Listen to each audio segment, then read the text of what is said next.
Diesel party করে ফুল party নাচানাচি গাওয়াগাওয়ি ছেলে মেয়ে একসাথে হয়ে পালন করা ইসলাম এটাকে ঘোষণা দিয়েছে। এটা কি কথা বলেন? এটা কি হারাতে কোনো নাম আছে? হারাতে নাম আছে? আর নাই আমাদের আমরা কোনো কাজ করবো তা ডিসেম্বর মাস।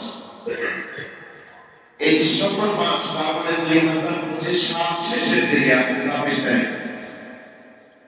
আর 5 দিন পরে ডিসেম্বর মাস শেষ হয়ে যাওয়ার পরে 2025 কে বিদায় দিয়ে আমরা 26 কে গ্রহণ করব। তবে আমাদের দেশে খ্রিস্টানদের কিছু গাছা এই বছর বিদায় দিতে গেলে আমরা বলি যেটা এই ডিসেম্বরের 31 তারিখ দিবাগত রাতে খালি হাত বাইক করে একটি রাত আমরা পালন করি, করে কিনা? এটা কি ইসলাম কতটুকু সমর্থন করে? আমরা যেভাবে এই খালি হাত বাইককে আমরা স্বাগত জানাই 26কে আমরা গ্রহণ করে 25কে বিদায় দিব, আমরা যেভাবে করি সেটা ইসলাম সাপোর্ট করে? আমরা কি করি? বড় বড় মসজিদ ভাড়া করে ডিজে গান লাগায় মাটি কাপড় সহ যত রকমের কাপড়ই আছে ফুলের তোড়া দিয়ে আমরা যে কাজগুলি করি এটা ইসলাম সাপোর্ট করে না। এটা ইহুদি এবং খ্রিস্টানদের কথা। তাই আমাদের করণীয় কি? আমরা প্রতিষ্ঠানকে বিদায় দেবো, তার মানে আমাদের হায়াত থেকে একটি বছর আমরা বিদায় দিয়ে দিচ্ছি। এই রাতে আমি এশার নামাজ শেষ করে হুজুরিতে 12টা 1 মিনিটে আপনি 26 সামনে গ্রহণ করবেন। 12টা বাজার আগে আপনি জায়গা নামাজে দাঁড়িয়ে যান, 2 রাকাত নামাজ পড়েন, পরে আল্লাহ দরবারে আপনি 26 সালের জন্য হাত ধরে বলেন রব্বুল আলামিন 25 সাল তোমার নিয়ামতপূর্ণ সাল ছিল।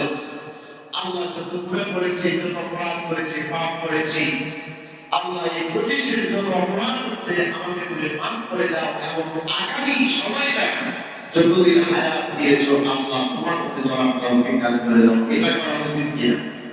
কিন্তু তা না করে আমরা ফুল দিয়ে যাই, ফুল দিই, এরপরে গান বাজে।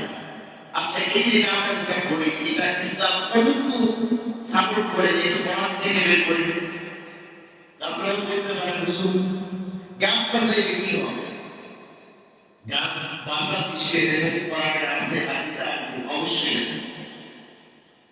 আল্লাহ রাব্বুল আলামিন সূরাতুল লোকমান নাযিল করে দিয়া সূরাতুল লোকমানের 6 নম্বর আয়াতে আল্লাহ রাব্বুল আলামিন জানালেন ওয়াবিনা আসিফাই ইয়াশতারি লাহুল হাদিসি লিয়ুদিল্লা আন সাবিলিল্লাহি বিগাইরি ইলমিন ওয়া ইয়াত্তাখিযাহা হুজওয়া উলাইকা লাহুম আযাবুন মুহিন।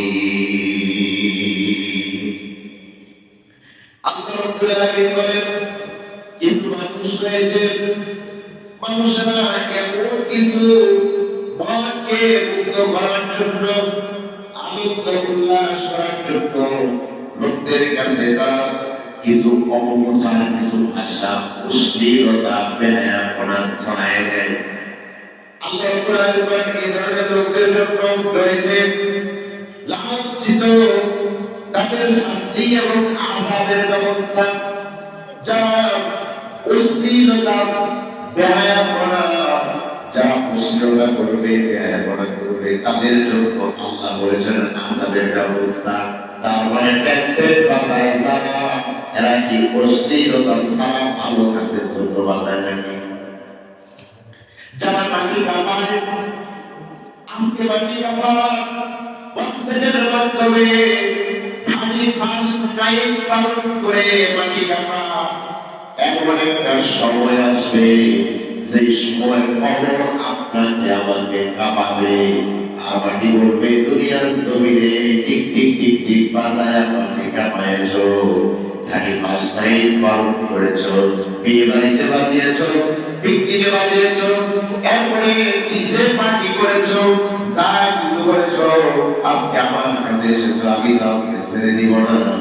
কবর সেই ওই ডিজে ওয়ালাদেরকে ডিজের মতো করে চাপ দিয়া একটা কাগজ একটা পেপার যেমন পাতলা হয়ে যায়, ওই মানুষটাকে চাপ দিয়ে সব হাড়গুলি চলমান করে ভেঙে দিবেন। কথাটা এই জন্য আল্লাহ রাব্বুল আলামিন বলেন যে তোমরা নাকি ভাষায় বা অশ্লীলতা বেহায়াপনা তোমরা বন্ধ করে দিয়া তোমরা কোরআন সুন্নাহ মোতাবেক তোমরা নিজের জীবনকে চালাও। অতএব আমরা 2026 সালকে গ্রহণ করব নামাজের মাধ্যমে। কথা বলে কথা ঠিক কিনা? জিকির আজকারের মাধ্যমে, তাসবিহ তাহলিলের মাধ্যমে আপনি আমি যদি জিকির আজকার তাসবিহ তাহলিলের মাধ্যমে যদি গ্রহণ করতে পারি, আল্লাহকে রাস্তে খুশি করতে পারি, আগামী বছরটা আল্লাহ আপনার আমার জন্য মঙ্গলময় বছর করে দিতে পারেন কি পারেন না? পারেন। অতএব আগামী বছরটা যেন আপনার আমার জন্য মঙ্গলময় বছর হয়ে যায়। 2025টা যেন আল্লাহ আমাদের সমস্ত অপরাধকে যেন মাফ করে দেয়। সবাই বলেন আমিন। তারপরে আল্লাহ আমাদের আমরা যেভাবে উদযাপন করি এটা থেকে হেফাজত করে কোরআন এবং সুন্নাহ মোতাবেক করার তৌফিক দান করে। সবাই বলেন আমিন।